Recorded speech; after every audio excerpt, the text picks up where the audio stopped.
Menteri Perencanaan Pembangunan Nasional Kepala Bappenas Bambang Brojonegoro memastikan kajian rencana pemindahan ibu kota selesai tahun ini.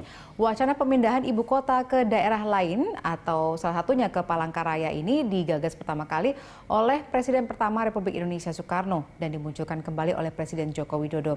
Salah satu dasar kajian pemindahan ibu kota yaitu bahwa pembangunan ekonomi antara Pulau Jawa dengan pulau lainnya tidak seimbang. Sementara terkait pendanaannya, nanti pemerintah berencana untuk mendorong skema public-private partnership, yaitu dengan mengajak pihak swasta untuk dapat ikut berpartisipasi dalam pendanaan. Lantas, sejauh mana persiapan dan kesiapan pemerintah hingga dampak yang akan ditimbulkan jika ibu kota benar dipindahkan? Guna membahasnya dalam bingkai Siap-Siap Pindah Ibu Kota, bersama saya Valerina Daniel, sudah hadir narasumber di studio yaitu Yayat Supriyatna yang merupakan pengamat tata kota dan Eva Kusuma Sundari yang merupakan anggota DPR Komisi 11. Selamat malam Pak Yayat, selamat malam Ibu Eva. Ya, terima kasih sudah bergabung bersama kami hari ini. Saya ke Ibu Eva terlebih dahulu sebagai mitra kerja dari Bappenas. Apakah sudah pernah ada sebelumnya komunikasi antara DPR dan juga dengan Bappenas sehingga rencana pemindahan ibu kota ini bisa dikatakan sudah siap untuk dijalankan?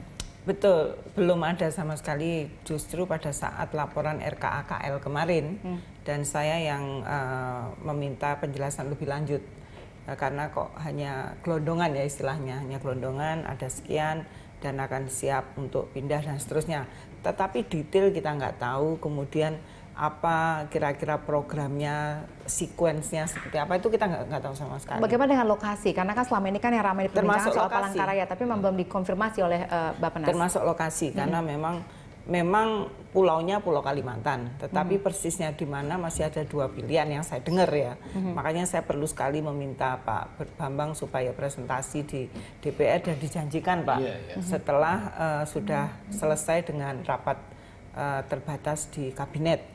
Jadi mudah-mudahan setelah ini kita tahu dan semakin publik juga paham profilnya seperti apa dan juga rencana rincinya seperti apa gitu. Tapi yang saya dengar memang pilihannya di Kalimantan, kalau nggak di Kalimantan Barat ada di Kalimantan Tengah.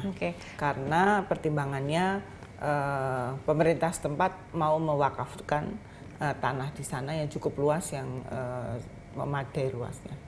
Ini kan memang rencananya sudah kita ketahui sejak zaman Presiden Soekarno sudah pernah diajukan untuk pemindahan ke Palangkaraya. Kemudian tapi ini tiba-tiba saja kemudian diputuskan bahwa iya tahun ini sudah siap, kemudian 2 tahun lagi, 3 tahun lagi sudah semua bisa dilaksanakan. Menurut Anda kira-kira ini sebenarnya sudah tepat belum sih? Sebetulnya ada di nawacita sih. Dan semua yang ada di nawacita kan harus direalisasikan ya, karena itu janji kampanye. Dan memang pengkajian sudah mulai sejak tahun pertama.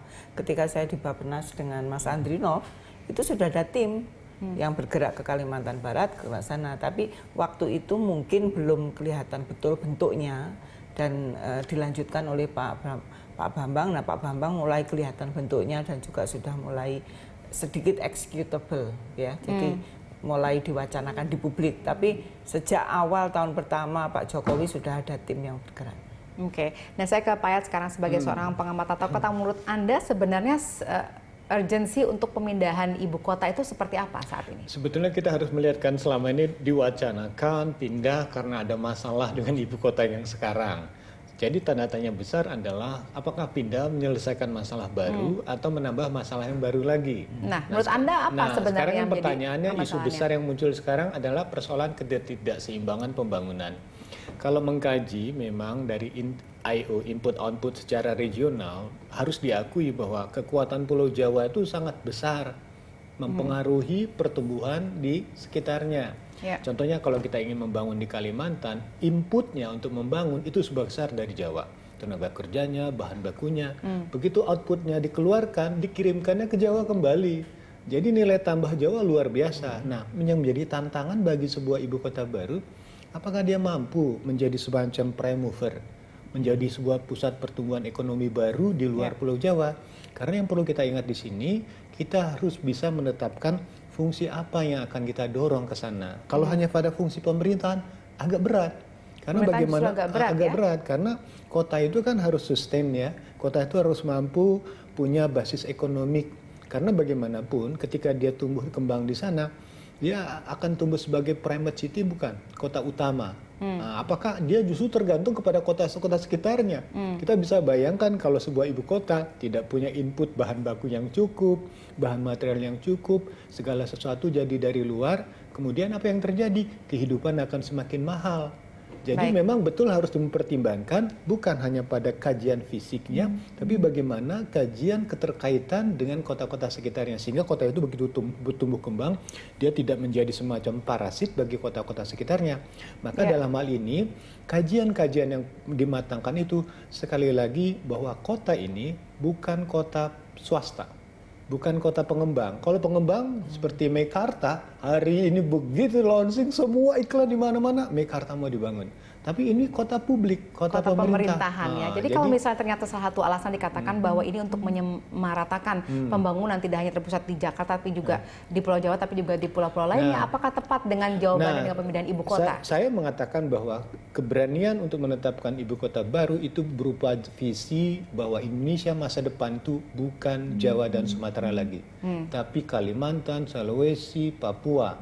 Jadi ibaratnya ketika Jawa dengan daya dukung yang semakin turun, ya kan, dengan begitu banyak potensi bencana yang semakin meningkat, potensi Kalimantan itu kita dorong bahwa ada harapan ke depan. Tapi bagaimana cara mengelola?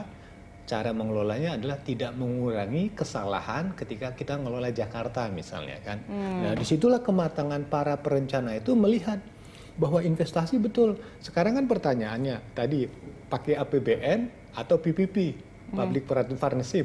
Apakah ada pola kerjasama? Swasta pun juga akan mempertimbangkan keuntungan apa yang didapat di sana. Misalnya contoh, ketika pindah itu pasti mendorong pekerja ke sana. Apakah propertinya, perumahan susunnya, atau apa yang menjadi sharing keuntungan yang didapat? Itu harus dibuka. Saya setuju Bu. Nanti dibuka saja oleh DPR meminta kepada Bappenas, karena pengalaman dari berbagai pengalaman kita ketika banyak juga kabupaten kota membangun ibu kota baru dalam konteks skala lokal itu tetap menjadi kota mati.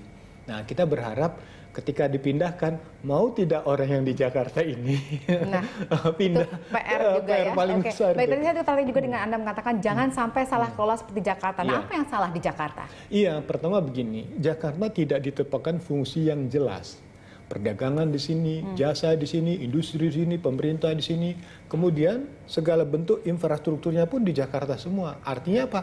Pergerakan ekonomi mengumpul di Jakarta. 80% perputaran uang ada di Jakarta. Semua orang berpikir apa-apa mau quick yielding itu Jakarta lah jawabannya. Tapi bagaimana dengan konsep redistribusinya tidak dilakukan. Jadi kalau istilah saya, Jakarta ini ketika menjadi megapolitan, tapi agak super megapolitan. Kurang mau berbagi.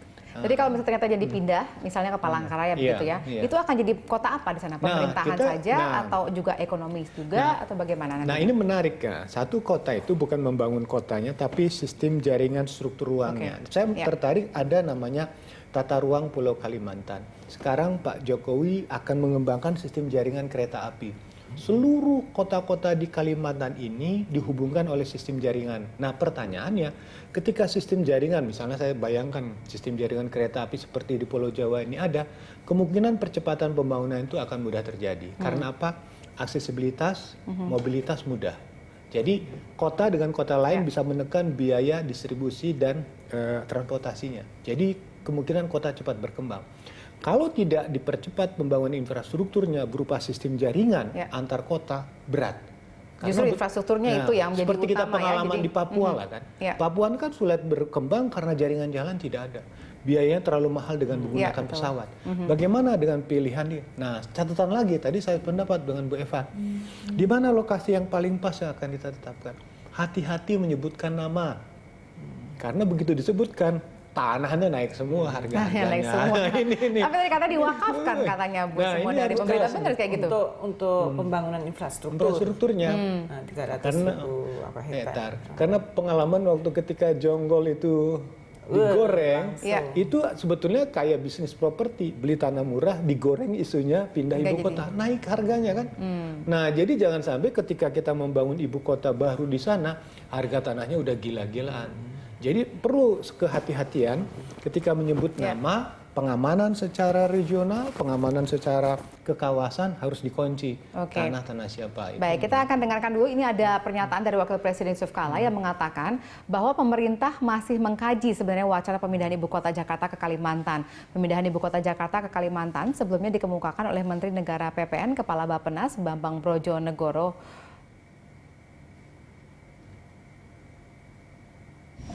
Iya, sedang dikaji. Kajiannya kan tahun ini selesai ya? Sudah ada laporan terkini. Kajian itu bertingkat-tingkat.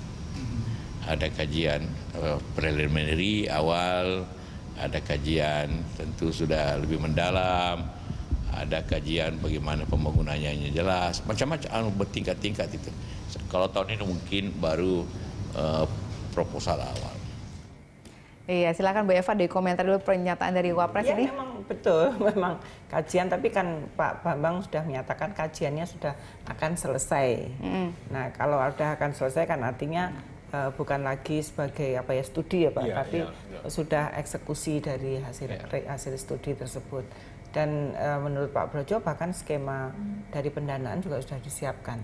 Cuman tadi masih rahasia tempatnya supaya nggak menimbulkan spekulasi itu di daerah setempat itu.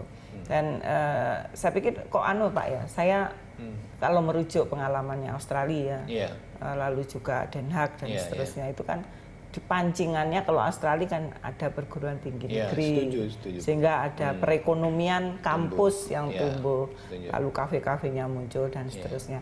Jadi titiknya adalah bagaimana ini menjadi proyek bersama masyarakat, jangan sampai hanya pemerintah saja sehingga partisipasinya nggak nongol. Nah itu yang mungkin saya ingin Pak Bappenas segera menyampaikan perencanaannya setelah ngunci hal-hal yang nanti mendatangkan spekulasi tadi. Karena yang menarik gini, ketika membangun kota, gulanya harus jelas. Saya setuju. Kalau misalnya hanya ibu kota saja di sana, orang berpikir kuliahnya di mana? Ke UGM, ke Jogja, kuliahnya ke sekolah, tetap itu. Maka saya bilang harus ada kolaborasi untuk bekerja sama dengan, nah pertanyaan tadi, siapa yang bertanggung jawab untuk membangun kota baru ini? Dibentuk badan khusus, otorita, atau siapa? Dia harus bertanggung jawab nih, apa konsepnya? Karena pengalaman kita dulu dengan Kemayoran. Kemayoran kan dulu kan tanahnya besar sekali, dipetunjuklah satu badan untuk mengelola aset yang besar. Tidak bisa karena dia tidak punya uang. Skema pembiayaan, skema kerjasama harus dia bangun. Sehingga orang punya kepercayaan bahwa ini betul-betul jadi. Nah, kapasitas kelembagaan yang ditunjuk untuk membangun kawasan ibu kota itu harus betul-betul profesional. Nah, kedua, membangun kemitraan. Jadi kemitraan dengan perguruan tinggi utama, rumah sakit, fasilitas lain. Sehingga orang mengatakan tinggal di Kalimantan sama kualitasnya dengan tinggal di Jawa. Iya, berarti kan itu nggak hanya sekedar memindahkan ibu kota, misalnya pemerintahan menciptakan saja, kehidupan tapi ternyata baru seperti membuat kota baru istilahnya di sana. Ada yang menarik kan, kita belajar dari sebuah corporate BUMN nasional yang mengalami hampir bangkrut, katakanlah PN Timah pada waktu itu. Dia memindahkan kantornya itu ke Pangkal Pinang. Apa yang terjadi? Sebagian karyawan mengatakan saya berhenti menjadi karyawan karena tidak mau pindah ke daerah. Dia mengkomparasi berapa yang saya dapat di daerah tujuan baru dengan apa yang saya dapatkan di Jakarta. Opportunity-nya kan. Jadi opportunity itulah yang harus diciptakan, bahwa ketika Anda bekerja berkinerja di ibu kota baru, Anda mendapat sekian banyak opportunity yang bisa dikembangkan. Ada pembelajaran penting juga dari Putrajaya ya. Kenapa embassy di sana malas untuk pindah ke sana? Karena ternyata tidak boleh memiliki tanah, hanya leasing aja. Dan itu yang nggak suka gitu loh embassy, jadi lebih suka tetap di KL. Udah lo rapatnya panjang, tapi mungkin reachable ya. Iya, karena jaraknya tidak terlalu jauh. Nah ini masalahnya kita kalaupun jadi ke Kalimantan, bagaimana ini insentif lain yang harus dipikirkan. Perlu dipikirkan juga soal itu. Baik, kita akan jeda dulu. Nanti kita akan juga bahas mengenai sebenarnya kesiapannya seperti apa. Apakah ini sebenarnya bisa dilaksanakan dalam waktu tadi 2 tahun, 3 tahun ke depan sudah bisa jalan atau tidak, dan juga dananya dari mana. Kami akan bahas sesaat lagi pemirsa. Kami harap menetap bersama kami.